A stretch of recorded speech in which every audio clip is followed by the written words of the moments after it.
today's episode, just got back from Northeast Texas, the Northeast Texas Trail hiking with my brother Rick. We hiked from Farmersville over to Rockton, Texas. It was about 50 miles. We just went up to the bypass to get down to the sulfur river. Interesting hike. It had pros and cons, but there's one ingredient needed to make every hiking experience special, and that's good people. That's the theme of today's Months Alive. Good people on the trail. Uh, Before I introduce my guest, which I'm really excited to share with you, here, you can't hear you? Okay, I'm sorry. How's this? Well, hey, y'all. I'll start again. This is Dan. This is Monks Alive. It's the third edition. And there's one thing that makes every hiking experience great, and that's people, good people. I just got back from hiking on the trail. It was the Northeast Texas Trail with my brother Rick, and we did about 50 miles from Farmersville over to Roxton, Texas. And we had to bypass a bridge that was out on the Sulphur River, and that long road walk really did us in. But yeah, we made it through, and now we're back. Um, Got a great guest that I'm excited to share with you today. And then before I do that, I want to share some stickers of some companies this time. These are different companies that I'm not sponsored by anybody. They don't sponsor me, but I do get my stuff from them. The first one is, if you see this mule here, this is a Sticker Mule. And Sticker Mule, they make my Wandering Monk stickers. And we were talking about that, or I listened to my guest on his live yesterday talk about stickers being made. And the thing with Sticker Mule is that they will have specials. And so after I spent the money up front to get my first sticker designed and made, then now they run specials, and I can get 50 stickers around 50 cents a piece. That's a really good price. But I want to talk about my sticker design real quick. If you look at my sticker, that is actually me. And it's the artist that drew this. His name is David. And David is a great friend of mine. And he has a great uh, Instagram account. I'm going to put his Instagram account down in the description of my video today. But he did this. Um, it's my habit, and then he put a backpack on me, and then my old Tilly hat that I always wear. But yeah, I like my sticker, and if you guys would like to have one, then contact me and let me know how it's going. Also, Green Belly. Green Belly is a company that makes these meals to go. Eating on the trail's always been a problem for me. I get bored with what I have, or it just tastes terrible. Nutri-Grain bars, I feel like I should be eating hay in the field, but these bars are really tasty. They're nutritious, and one bar will last me all afternoon. They're moist, have a lot of fruit and nuts in them as well, and really good. So I highly recommend Green Belly and their meals to go. And then finally, for dinners, I started taking on these Right on Trek meals. Right on Trek have these meals. You've seen them if you hike. You've seen these freeze dried meals, but these are different in that you have to make these and cook these the first time when you're going to eat them. You can't. You don't just pour hot water in the packet and seal it. You actually boil it up, cook it up. They have a whole variety, and based on whatever your dietary needs are. I'm diabetic. They have a whole line for diabetics. They have a line for people who have whatever dietary requirements that you have. And then, in addition to just their line of meals, they have a whole pack of condiments that you can get and really mix it all up and make it all better. So, yeah, really is amazing what these places do. So those were the shout outs that I want to give. I do have a short video that I'm going to share. This video is one that will be coming out on Saturday. And I'm not going to show you the entire video. This is about a 5-minute clip.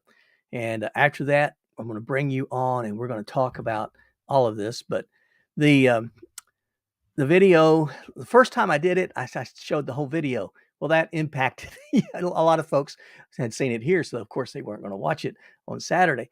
But I'm just going to show you a snippet, a teaser. And this is the trail that I just got off of. And I hope you enjoy this. Hey, y'all. Dan here. First trail of the year. We have stepped into the net, the Northeast Texas Trail.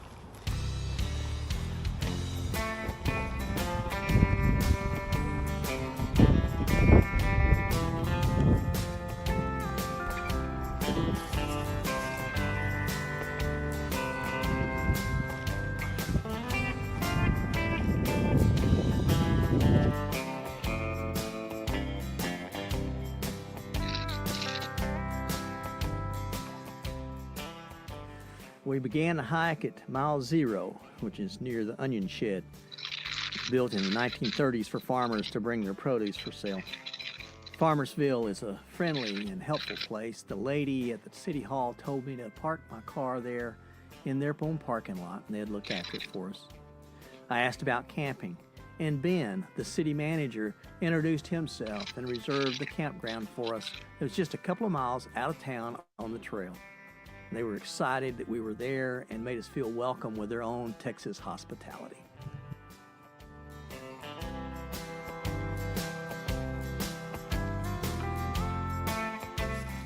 About 4 more miles today.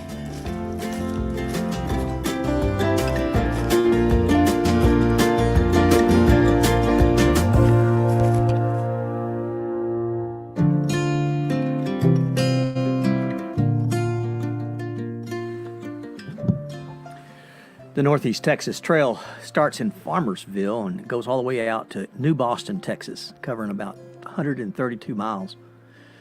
Rick and I planned to stop at Paris, Texas. We'd parked his truck there and my car was back at Farmersville. Our first full day of hiking, we went from the campsite just outside of Farmersville to Celeste. We ate lunch there at a diner, got back on the trail, and then after nearly 20 miles, we arrived at Wolf City to eat dinner at the local Mexican restaurant, the El Arbol. Service was great. The food was terrific. But you know, after a full day of hiking, sometimes I don't have an appetite. And this was one of those times. I tried to force down my thin steak dinner, but I had to surrender. We walked down to the Dollar General store to get water for the next day. Rick waited outside as I went in to buy the water. A lady with her family invited Rick and I to stay in their shed behind their home. A thunderstorm was forecasted, and we were grateful to stay inside and keep our gear dry. That night, the rain never came. It was just cold and windy. The next morning, we started hiking by around 6:30. It was 31 degrees out. It was a big difference between the near 80 degrees that we had the day before. But the lady that invited us to her house was Jana, and her husband is Clyde, and they have their children and their spouses that live with them. And they're just part of that wonderful experience that people give to make the hike even better.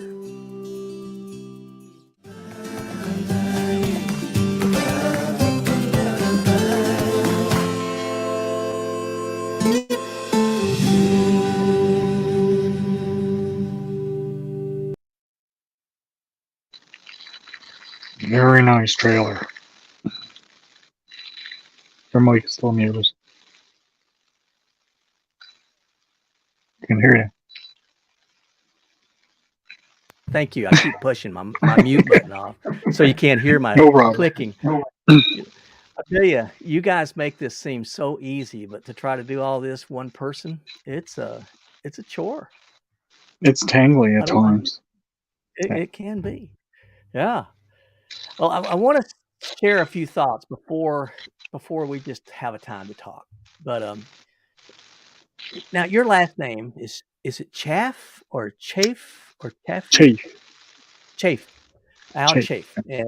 And Al, YouTube channel is Al Chafe, My Backstep. And Yep.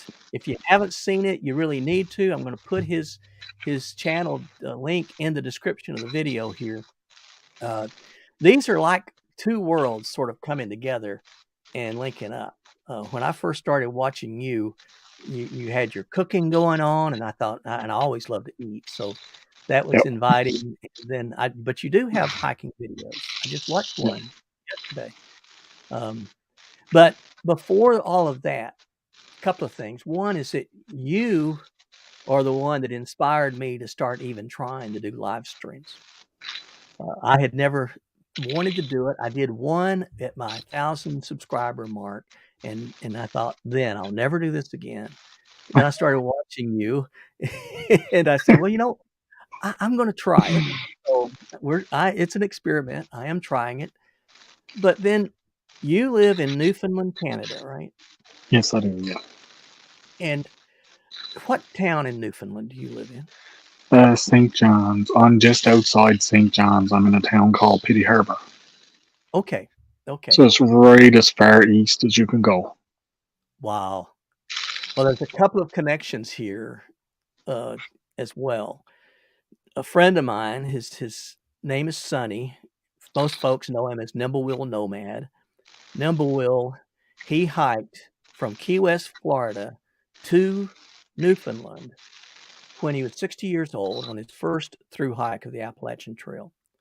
Wow. And then 2 years later, he started in Newfoundland because he discovered that there were some Appalachian mountains on some islands just off the coast. So he had to go hike those mountains. And then he hiked from that point all the way back down to Key West, Florida again for a second through hike. And when he was 83 years old, year before last, he hiked just the Appalachian Trail, only 2,200 miles. He hiked that at 83 years old, the oldest person to ever hike the Appalachian Trail.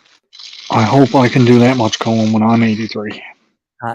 Amazing guy, just a big heart and wonderful person.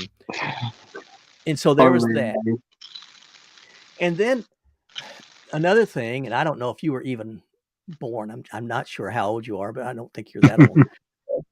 But one of the connections that I feel with you is that back at 9/11, 2001, Yep. I was, it's a day that rocked the whole world.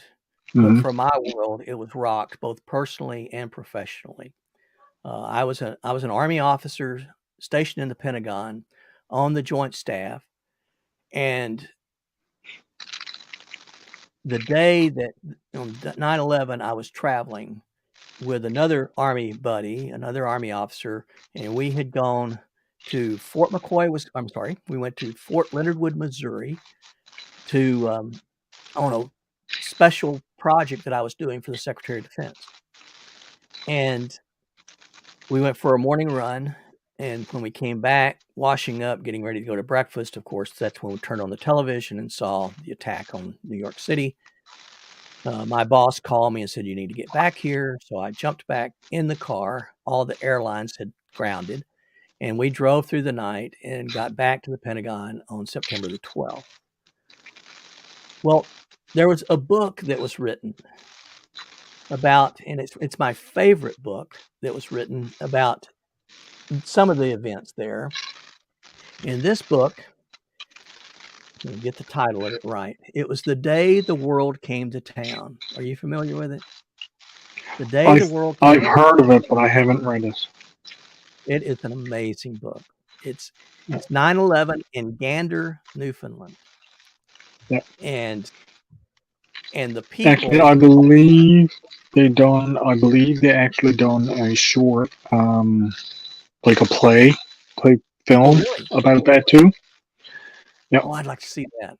Because it's a Newfoundland thing. You should be able to get it online. I believe I'd have to look up the name of it because I don't remember what it's called. But it's probably titled the same, similar to that.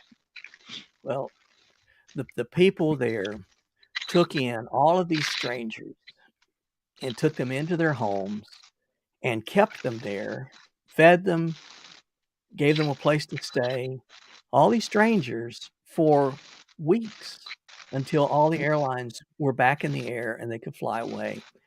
But what an amazing group. And that just seemed like it fits in with what I was trying to do in this particular episode of talking about what makes your world in my world, hiking, wonderful, and it's always the people. Yep. So thank you for being a great person and for joining me here, you and your wife. For everybody else, both have channels, and I'll put both their description in the description of this video. Thank you. Like I said, one of the biggest things with me starting this whole channel was to meet people. Yeah. That's one of the biggest parts about it. And there's so many great people out there to meet. Yeah. I mean, like, and so many different communities that get brought together because of different things that we're doing. Like, I do more of a backpacking style hike when I do my hiking. Yeah. And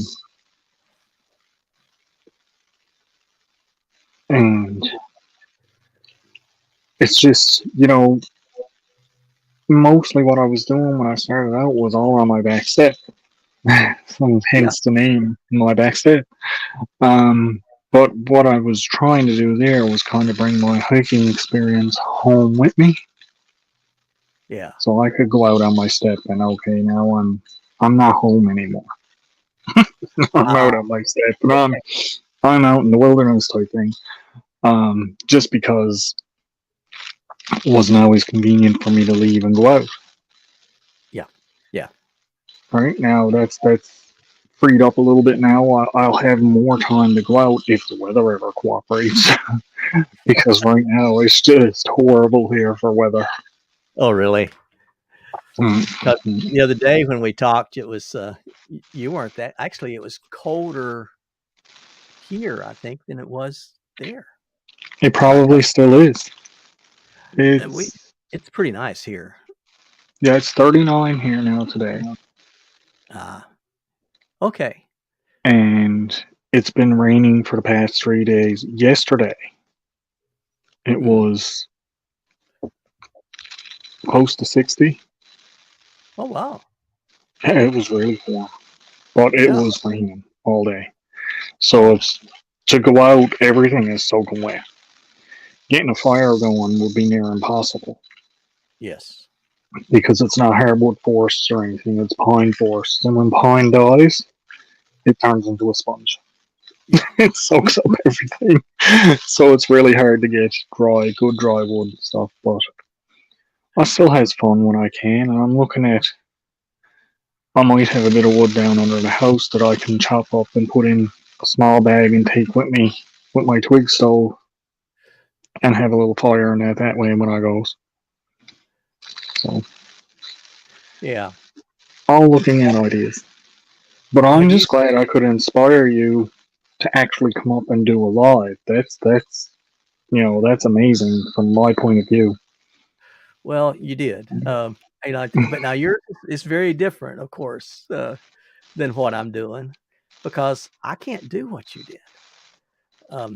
My background, I need to have some structure. Mm-hmm. And so, as you see, this is fairly structured. That's a reflection of me. But you invite, and that's what amazes me. You invite all these voices to come in, very different people from very different walks of life, and you give them all a voice, and you just seems like you just sort of sit back and enjoy it. Well, I do. This is the thing about. I look at. I'm up here. Okay, I'm a bushcrafter. I'm a backpacker. Okay. There's a homesteader there. Yeah. They don't really do much backpacking, right? You know what? I likes food. I does cooking. So homesteaders are growing a lot of their own food. So I'm getting hints and tips from them. Now all of a sudden I got a container garden out on my back step. Huh. Right? Cool. So there's a little bit of the homesteading mixing in with it. Then okay, I'm talking to chefs from barbecues. Yep. And so, I mean, like, if you think about what we do, when you go on a hike, you take food. Food can cover anything from barbecue, cooking on a fire, cooking on a little stove. Yep.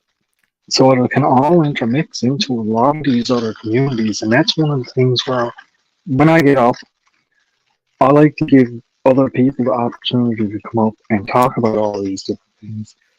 Not only that, then it opens the door then for so many more friendships, so many more connections that you can make to like Yes. on a more personal level with people. One of the channels that I talk to now, I don't drink beer. I can't Right. drink beer at all. It turns my stomach. I get physically sick if I drink a beer. Yeah. One of the channels I have been subscribed to right from the time they started is a beer review channel because they do beer and craft. So I really like the crafting side of it. But they do good stuff when they're doing their beer reviews. I actually won their giveaway that they did, and they sent me a half dozen of different beers from all around the United States. So, like, I'm not really going to drink them, but thank you. They sent me a whole bunch of other stuff too. They're great people. But I mean, like, it just goes to show, like, I'm. If you watch any of my videos, you know I might every now and again have a can of Smirnoff cooler, Right, or something like that on my video. But for me to sit down and drink a beer, no, it's not going to happen. Sorry, right? But it is just that whole bringing everybody together. Well, that's what exactly bringing everyone together. Yeah. These different communities that we sort of get stuck in our lane a little bit. I think, for me, it's been hiking and backpacking. But even in hiking and backpacking, it's really been sort of the longer distance. And I'm getting to an age where the longer distance, it tears my body up. This last hike I did, we did about 50 miles, and I'm still sore. I'm still paying for it. And then my brother, we had to do a road walk because the trail was so unmaintained that we just couldn't. It was like bushwhacking to get through it. Only It's like walking on my trails. yeah, probably. I mean, fall briars, and it was just. Yeah. So finally, we stepped over on the road and we road walked nearly 10 miles, and it just tore his feet up. Yeah, people think that's easier to do. That's not easier to do. No, That's harder on your feet than walking on the rough terrain. We much prefer being out on trails, where you might be tripping over roots and rocks, but that's okay. That hot, or not even hot pavement, that just constant grind on your feet just tear you up. So, yeah. That's one of the things about one of the trips I made. I think the video is called Over and Around, or Over and Around. I think I actually went up and went over the top of a mountain and came down the other side. But then on the other side, I had to walk down the road to get home. Like I said, it was worse walking down the road to get home than it was walking up over the mountain. Yeah. Just because. And none of us are getting any younger. No, we're not. We're not. But, like I said, yeah. There are trail angels everywhere. When something we call trail angels. Are you familiar? Is that a term that's local, or is that something that I haven't really heard? A trail angel is someone that just shows up and gives you something that you really, really needed, and you weren't expecting it, but they may just show up on the trail, and they may cook breakfast or cook lunch or have some cold drinks, or they may take you in and give you a place to stay. Well, on this trip, and she's on here, that's why I'm saying it, because on this trip, we stopped in a town called Wolf City, and we had lunch, or we had dinner there. Weather was supposed to be rolling in. And you know how it is when you've got rain and all your gear is wet, and then you have to pack it the next Yeah. day, and it weighs 6 times what it weighed before. Well, weather was coming in, and Jana met my brother Rick at a Dollar General, and she invited these 2 strangers to stay in their shed in their backyard and out of the rain. Now, it didn't rain that night, but it did get cold. I mean, it went from nearly 80 degrees that day down to 30 degrees that night, and it was cold all night long. Mhm. But we were in where it cut the wind, and we were out of any rain that would have come in, all because this lady took in her heart 2 guys that were out there. So Jana, thank you again. She's on here, so I just had to say hi. That's So, great. That is. so I wouldn't run into anyone like that on the trails I'm on because there's nothing. There's nowhere. Like, now if I was hiking, now I can't say that because if I hiked the East Coast Trail here, the East Coast Trail cuts through communities along the way. yeah, yeah, But very, very rarely do I go on the East Coast Trail. I and usually go on older off the grid trails, we'll call, that not okay, too many people uses anymore. It's trails that I'm familiar with the East Coast Trail, but I'm more comfortable being down there where I know I'm not going to run into anybody. yeah, yeah, yeah, Because that's one of the biggest things for me when I go out into the woods and into the wilderness is I like the solitude of being there. And yes, it's nice to have someone along with you sometimes that you're both enjoying the experience, but yeah. I like that solitude of being out there and being able to do what I want to do I without having to worry about some random person just walking through. It's like, oh, hey, right? the solitude is, I think, for a lot of us, that's where I have found healing, is on the trail because of the solitude, Yep. and that's why this last year I did a thing I called it Trails Less Traveled. I tried to pick a different trail across the United States every month, and I hiked, because the year before I was on the Appalachian Trail, and I did the first 300 miles. It was so crowded. It was the year after COVID. It finally had opened back up. We would stop at shelters in the Smoky Mountains, and a shelter's designed for about 12 people to stay in it. And that's crowded. I mean, you're shoulder to shoulder sleeping with 12 people. And then there's usually 5 or 6 campsites, because you're supposed to sleep in the shelter unless it's full. And then they have a few tent sites that you can set up tent. Well, there would be 35 people in every shelter and 70 tents around every shelter. They call it the bubble. Everybody Because, trying to get out all at once. yeah, and I'm not fast enough to get in front of it, and it was just kept coming more and more behind it, and so finally I just said, you know what, I'm coming off trail. So I did, and then this year, and I loved it. The Smoky Mountains are amazing, but and I love people. I just don't want to be in the middle of it all. But that's like me. I like, if I didn't like people, I wouldn't be on here. Yes. I do like people, and I do like a lot of people, a lot of different kind of people. But I don't want to. One of the reasons I go into the woods is to get away from the crowd, get away Yeah. from civilization. Yeah. So Yeah. that's not to say I abandon all technology and everything, because if I did, I wouldn't be doing YouTube at all. Right. But I just want to get away from the people side of civilization and go and do my own little thing. And yeah, when you're out there and you're by yourself, it's a big experience of who am I? Yeah. Yeah. right? It's almost like an ever ongoing search for looking for who am I when you're out there, That is true. and it really it helps you define your own parameters with what you want to do with life.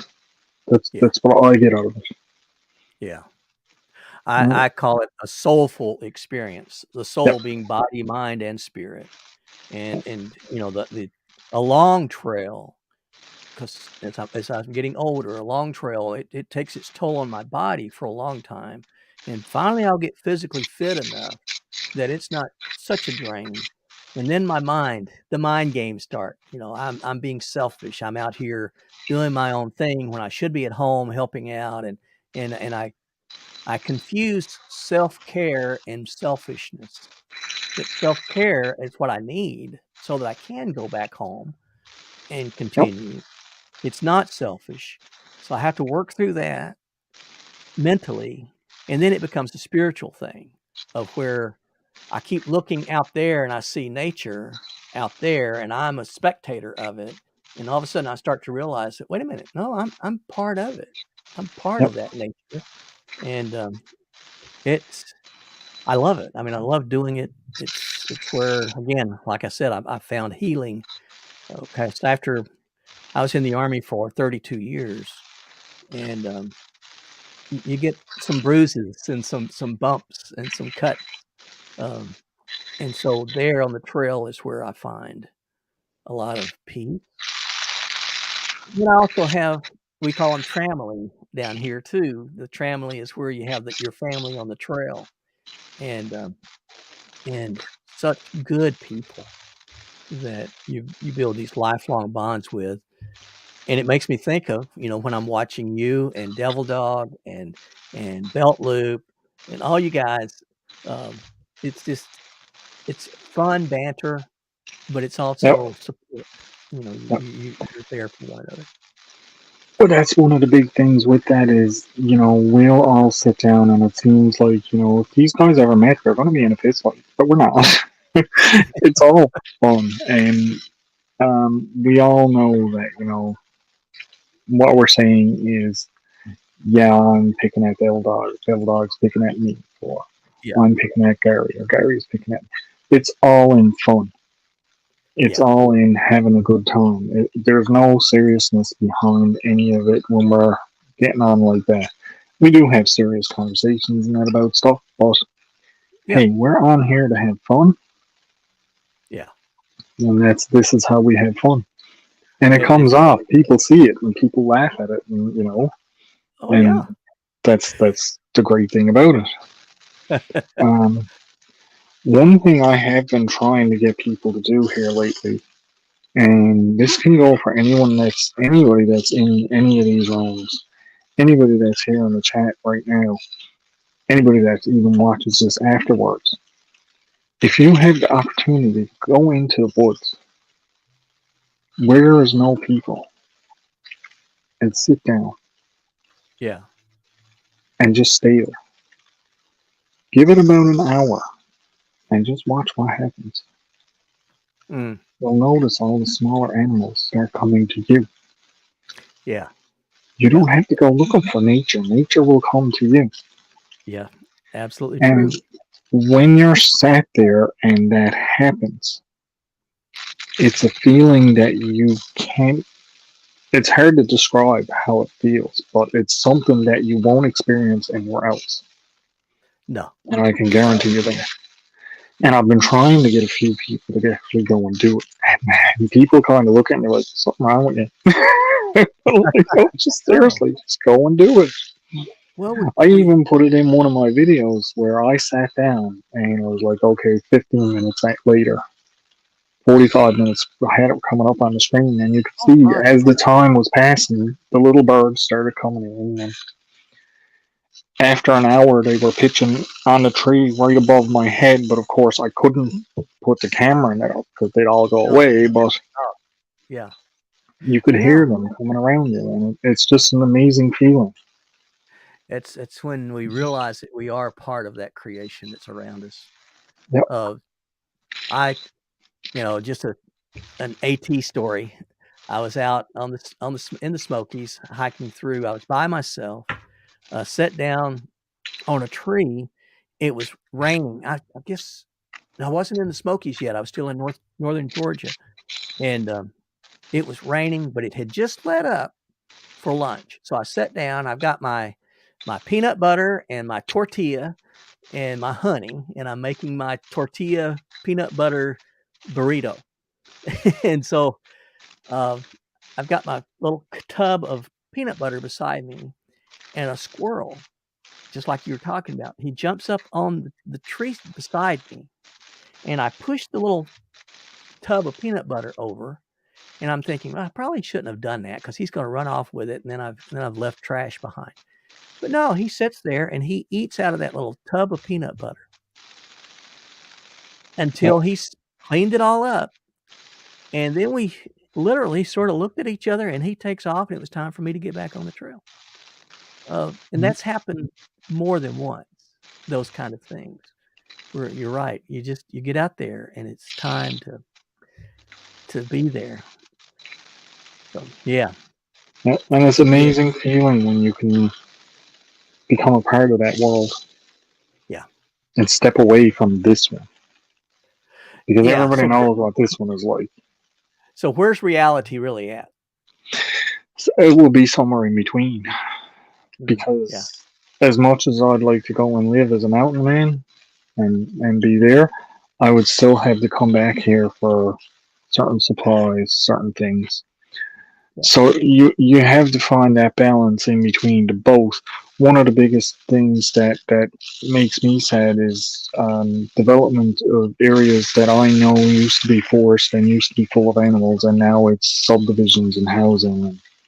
Yeah.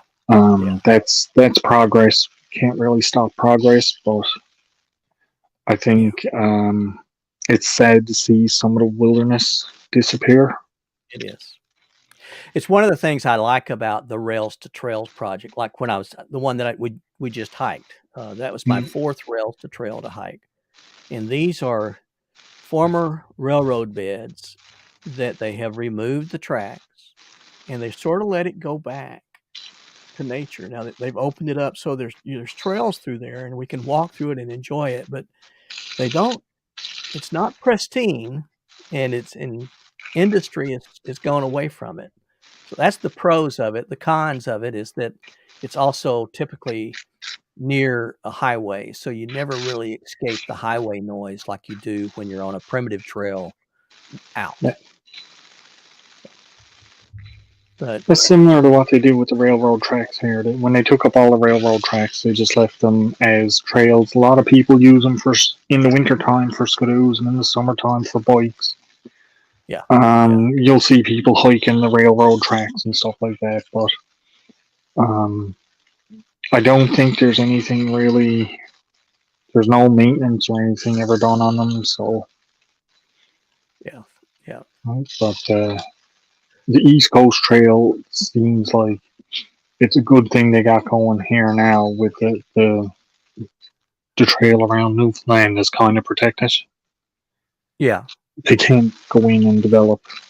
These areas are always going to be there for people to hike and go through, but on the other side of that then is there's a lot of people that go there. Yeah. Right. It's. But at least those people are all out for the same reason. Yeah. And that makes it good in its own way, because anybody that you meet on the trail is on the trail because they want to be hiking, they want to be camping, they want to be doing all this stuff. So yeah, that's right. It's the good with the bad. Hopefully they are committed to also taking care of it. Yeah. And not just trashing things.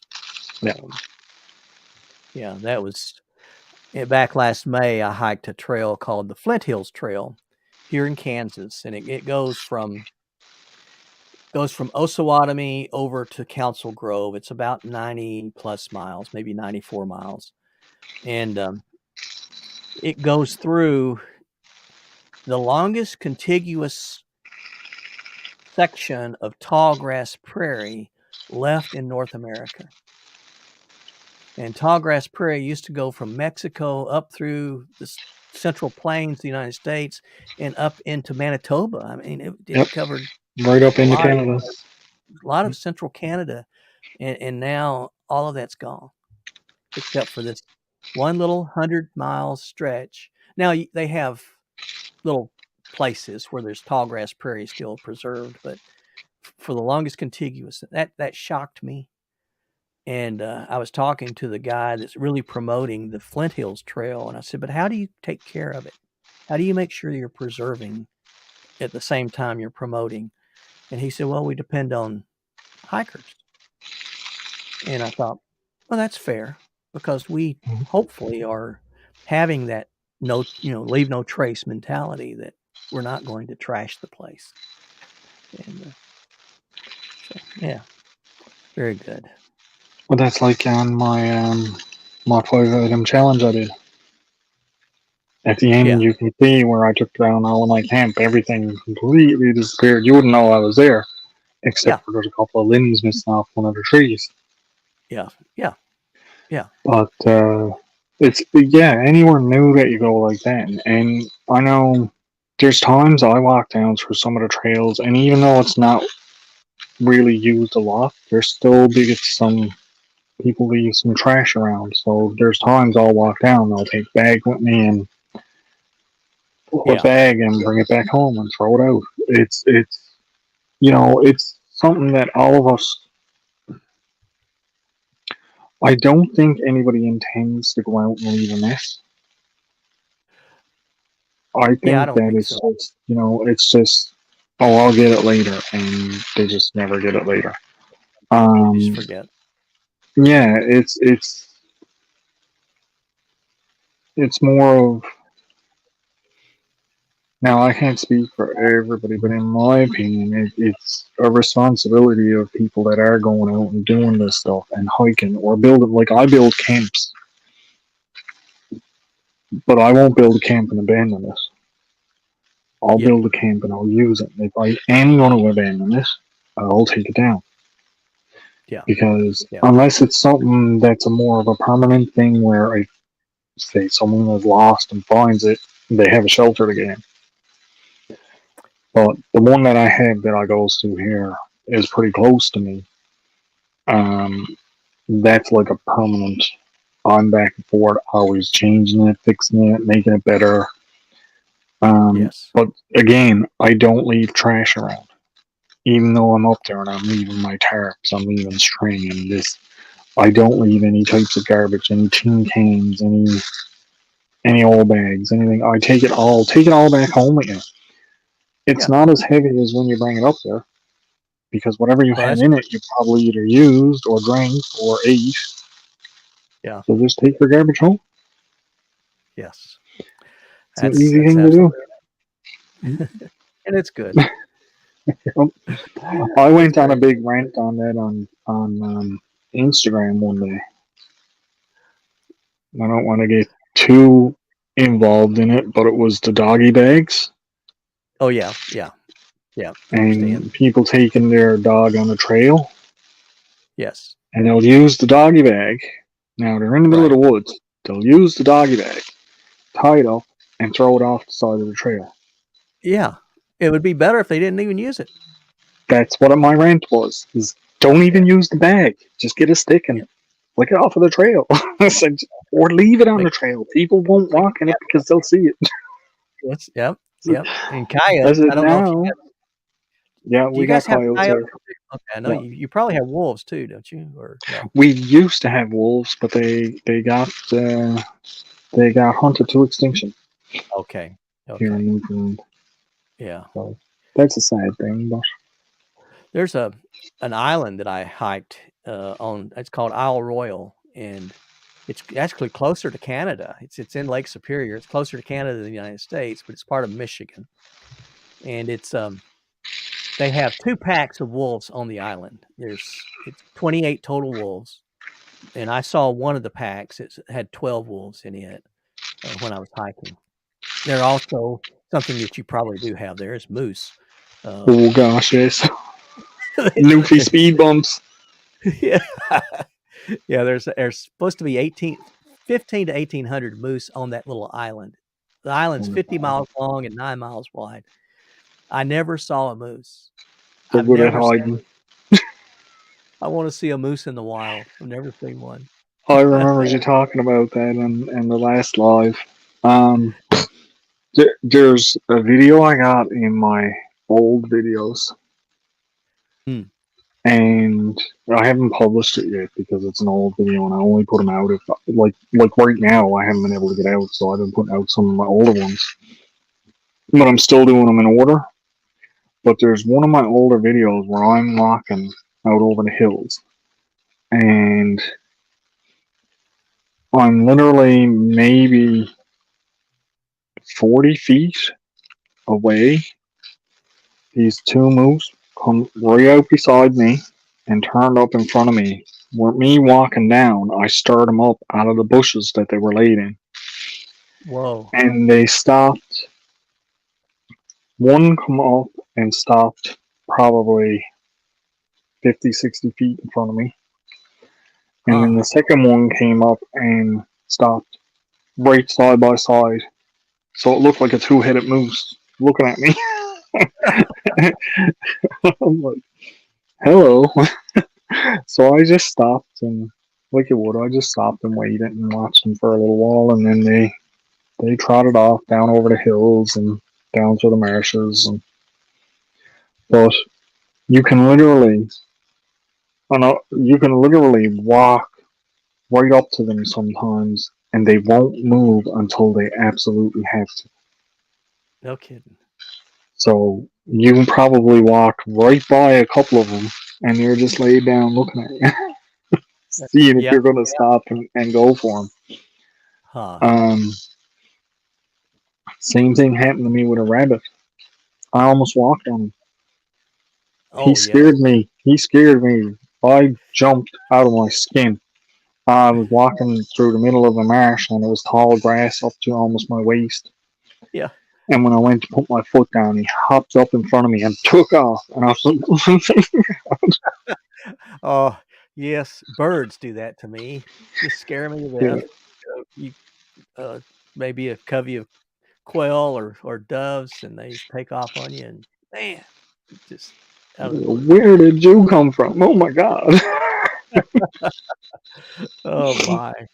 Yes. Well, do you have anything coming up? Me, not currently. I just put out another one of my. Unfortunately, it's another throwback video from years ago at my camp. Now it's still good video. The quality is actually getting better and that in it, but I want to try and get out this week and do a bit of an update and let everybody know what's been going on with my channel and stuff like that. So Okay. hopefully this week I'll be able to get out one day and actually go and do that. And I'm thinking I might just have to haul on my rain gear and go for a walk in the woods Hmm. Yeah. because it is soaking. And any let up forecasted, or is it just going to keep going? It's supposed to rain now for the next 3 or 4 days, and then it's supposed to clear off for a couple of days. So I'm hoping like Thursday, Friday, I might Okay.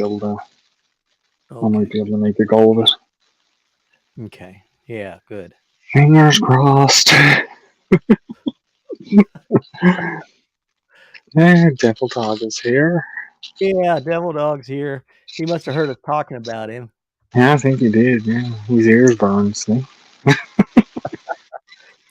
Yeah. He was another one. You and him and Dave Collier, because I saw you first, and I'd watched Dave some of his videos and Yep. watch them. He just cracks me up. Just he can just cook in his backyard, and it's great. And then Devil Dog just cracks me up. And Devil Dog, while I'm Army, my brother that I hiked with this week, he is Marine. So we have sort of my family. There were 6 boys, no girls. Our dad was Navy during World War II, and we were all in the military. Oldest brother was Air Force, and then had an Army guy and a Marine and another Air Force guy, and then I was, of course, Army. But yeah, we Nice. we give each Well, other a hard time, sort of like what you guys do. Devil Dog is all about the Marines. And every Marine is, and rightfully so. Yeah. When I was on the Joint Staff, I had to plan how to combine the strengths of each of the 4 services together, and really got to appreciate. I mean, it was to step outside of your own community, sort of like what we're doing. To step outside of your own community, and you start to see how strong this all works together, and work to each other's strengths. I was planning Afghanistan and going how we were going to go into Afghanistan, and so I could sort of just layered the services capabilities back to back. Mm. And then for the Canadians, I was in Sarajevo during Bosnia, and the only people I would go on patrol with, because the Americans, we weren't really there. I was there putting together some plans for us when we did go in. But the only people I would go out on patrol with was the Canadians. Nice. They were crazy. They were great. They were I'll plead the fifth on that one. oh my. Well, No, but it's good though. It's like I said, I have met so many great people on here. And that's one thing. If I inspired you to do a live, and I've noticed you come up and you have your select guests that you bring up with you. Try one day when you're more comfortable with it. Just try one day opening your panel. I think I'm going to do that. Probably another month. What I plan to do is sort of begin it the same way, but then the guest would just sort of be an open panel, and go with. Later on, like do your little opening and your video and that and what you want to do in the beginning, and then just have open up a panel, and it can bring, you'll be amazed at what different people can bring to a conversation. Yes. And like I said, you get Devil Dog up here, and he just won't stop talking, so you won't even have to say anything. And then you can always hit mute. That's the beauty of this.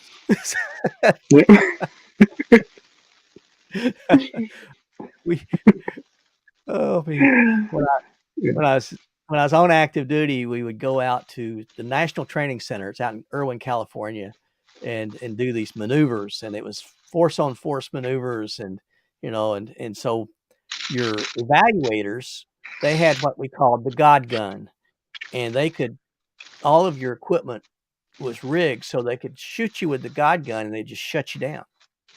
And so that's what it sort of feels like, when you're running these panels. You can just hit that mute button, and they're out. Yeah, you can shut them down. You can kick them off stream. You can kick them right on out of the room. That's the big thing. Keeping control of it, and I'm sure you've been watching people on panels and stuff like that. Don't let anybody up. If they're down in the basement, make sure it's down in the basement. Don't let anybody up, because there's some creeps out there, and Yeah. Just keep that in mind when you go doing stuff like that. But you've been doing a fantastic job. I love your videos, your hiking videos and trails, and the Camp Challenge Alliance video that you had entered for the cooking. And like I said, it's fantastic meeting so many different people. Yeah, that's what I'm really excited about with what you guys have done, because you do have a really breadth of people in different genres, and if we can add one more leg on that bridge, then it's great stuff. So yeah, I appreciate it. I appreciate you. It's getting, let's see, what time is it? We have about 5 more minutes. I do want to sort of announce the contest, and then I'll need your help, because what I've been doing is I've been sending the responses to the contest to my guests, and they've been my judge for me. So that's the way it's going to work. This past week's contest, it was looking at what piece of gear that you always take with you but you never use. And we had a bunch of great entries to this. But Jason of Jason Outdoors, Jason Kelly, was my guest, and he was my judge. But I agree with him on his pick. And it was Nicole of Nicole Hikes a Lot. Her thing that she always takes with her are earplugs, because she doesn't like the noises when she's trying to sleep. But she never uses them because she's always afraid a bear is going to creep up on her in her campsite. So Nicole, you're the winner of That's a last good week's one. contest. So, and you will go on. I'll send you a sticker, and I'm going to send you a letter, and you will go on the channel's hall of winners that's in the description of my YouTube channel. So congratulations. That's a good one. That is a really good one. Yeah. Now This the week's thing is, I sleep what's that? with earplugs in the summertime when I'm in the Uh-huh. woods because the bugs are so annoying. Oh yeah. So I put Yeah. earplugs in so you don't hear that you're here in the middle of the night. That is true. Yeah. I have slept in a head net before, bug net. I don't use earplugs. I should have, but I tell people that I can sleep through anything, because in one area where I was at, my hooch back when I was on active duty, my hut where I slept was right beside an artillery battery, Oh my god. and they started firing all night long through that. And so today I still have tendonitis. My ears ring from that, but I sleep well. I just can't hear you very well when you're talking to me. So I don't have to worry about it. This Oh, week's contest is going to be, name a person who has made your hikes a success, or whatever you're doing, whatever you do out there, whether it's a hike or anything else. Who is someone that you can credit that has made it so much better that you would call it a success? Does that make sense? it does. That's a tough one though, Yeah. because as much as I've watched other YouTubers doing it, the one person that made it more of a success for me was me. It might sound selfish, but I did it for myself. I didn't do it for anybody else. Yeah. Yeah. Right? And it's Yeah. something I used to do for Devil Dog said the same. Devil Dog says me. But I mean, like I started my hiking that because when I was a kid, I used to go to the woods all the time, and for a long time I wasn't able to get out. Mm. Just life, work, Yeah. family, Yeah. stuff going on. So when I started going back into the woods, it was really for myself. And you can look at my throwback videos and see the first camp I set up after being years and years and years out without being in the woods was not great. Yeah. But look at it now after getting back into it. Yes. And the camp looks decent. I'm not going to say it's amazing or anything because it's not, but it looks decent. It looks a lot better. You can see the progress See the of progress. myself. Yeah. Yeah. Well, that's why Um, when I got off of active duty, I swore I would never put on another backpack as long as I lived. And then my brother Rick, who I hike with, he wanted me to go with him on a section of the Appalachian Trail, And I said, no, I'm not going. And then he started giving me a hard time about, he's a Marine and I'm just a soldier and da, da, da, da. So that Devil Dog, that just couldn't stand. So I donned the backpack and I got the bug, and I've been doing it ever since. So Devil Dog, I'm not even going to answer that. I'm not even going to respond to that. I'm not going to touch that one either. Jamie sees that, she's going to be in smacking you in the back of the head. I love it. All right. He even had to put in there it was a joke. Yes. Well, Al, thank you so much for doing this. I have really enjoyed it. Enjoyed getting to know you more too. You're very welcome. Anytime. Okay. I'm sorry I missed that first one. I really am. Well, it was. I'm not sure it was good. Not because of me, but because of my guest, Nicole, and Tim, her husband, and then Harry is one of my best friends, and Harry is her bear that she takes with him. She takes 3 bear puppets although I shouldn't say puppets because Harry's going to get mad at me. 3 bears with her every time they go out, and it's a lot of fun. So I'm sure that as Nicole is watching now, she's seeing your bears back there behind you. Yeah. And that's a big thrill. And it's fun to, Nicole is part of my family, and then you got Nicole for your wife as well. And so, and I'll tell you, she's a saint. I think your wife is just a saint. Not only to have to put up with you, don't know her. but just the way she shows a lot of grace when she's talking in the background there. So, all right. He's going to leave granola on your sleeping bag. Oh, my. Well, thank you all for watching. Again, send your comments. Either send me an email, dan@wanderingmonkhikes.com, or send me a comment on the video, or however you want to get a hold of me. And I will get those to Al, and we will announce the winner next week of who do you credit with making your adventures a success. All right.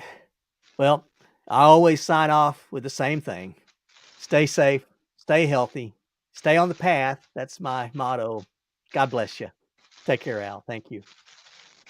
Good night, everyone. Good night, everyone.